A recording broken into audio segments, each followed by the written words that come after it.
Welcome, friends. This is Harshad Parekh inviting you to listen to some of my short writings on philosophy, religion, psychology, spirituality, education, Krishnamurti, and nature.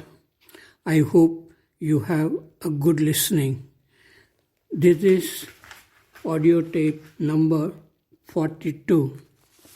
Article number 254. It is about nonverbal seeing.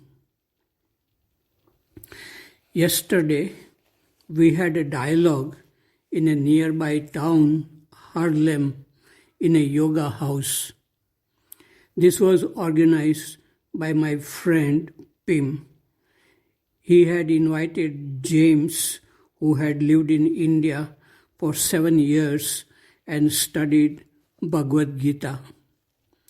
James spoke for about 10 minutes about the importance of self-knowledge in the modern world where people are conditioned by society and lack clarity and enthusiasm for living with happiness and health. Self-knowledge cannot be given by any organization or guru. We had a dialogue about the nature of seeing our own thinking clearly without any interpretation or analysis. One participant asked, "What are the conditions necessary for such a clear seeing to happen?" There is eagerness in me for such a clear seeing, but what other qualities are necessary to have clear seeing or thinking? I said, apart from eagerness or curiosity, one needs passion, that means intense interest and honesty to see. Initially, we may need effort to see, but when one makes some progress, one can see effortlessly. Initially, it may be tiring too to give full attention to whatever is unfolding in the mind. Initially, the attention may not last for more than few seconds. But when the seeing becomes the most important thing in your life, attention may become a natural state. All these are words, and it is easy to speak and write about seeing, but doing this is non-verbal. When the non-verbal seeing happens, you may feel it in seeing everything around you. There will be freshness and newness in your mind. Everything around you may look strangely beautiful to you.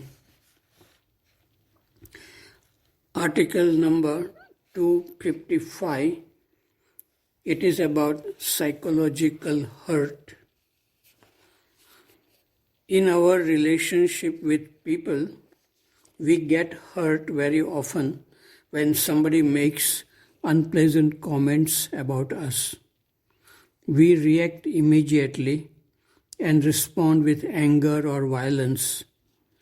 We lack space to listen carefully and to respond intelligently. The intelligent response is to accept the comment if it is true and ignore it if it is not true. But generally, we make ourselves unhappy by reacting with anger, and it may even affect our health. That is why to be in touch with ourselves, to live with awareness is very important, and it cannot be taught in any school or college. We live with many false images about ourselves, and that is the main cause of getting hurt. Only human beings get hurt psychologically by words, ideas, images. All our psychological problems arise from unawareness, which gives rise to ego and a jungle of thoughts. Generally, our relationship with people is only at the level of words, and so many problems arise in such relationship. Article number 256, it is about revenge. Few years ago, during a long plane travel from Peking to Vancouver, I watched the award-winning film Revenant. It is an unforgettable film, and it has kept me thinking about the strange behavior of human beings and the meaning of life. In this film, in 1823, Hugh Glass, a veteran hunter and trapper, is severely wounded by a grizzly bear. His powerful companion, Fitzgerald, thinks that Hugh was surely going to die, and so he puts Hugh in a shallow grave and leaves him to die. But Hugh had a powerful will to live, and he survives against cold, hunger, and attacks by native Indians. Hugh finds his companions and his health improves. Now he desires to find Fitzgerald and kill him. He succeeds in killing Fitzgerald. The question arises in my mind, why Hugh did not think deeper about the meaning of life and death after going through so much physical suffering and coming face to face with death. He could have become a free human being and lived a life in peace and love, but he preferred to take revenge and desired to kill Fitzgerald. Do most human beings think and feel like you?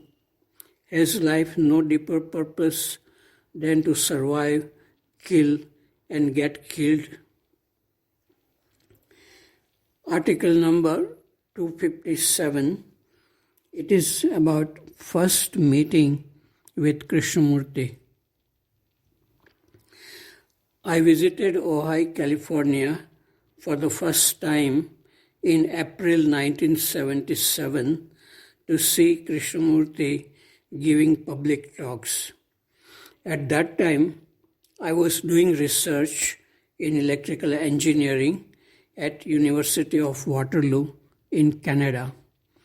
I had read Krishnamurti's books for 4 years, and that had made a great impact on my life. I was eager to see him and to listen to him.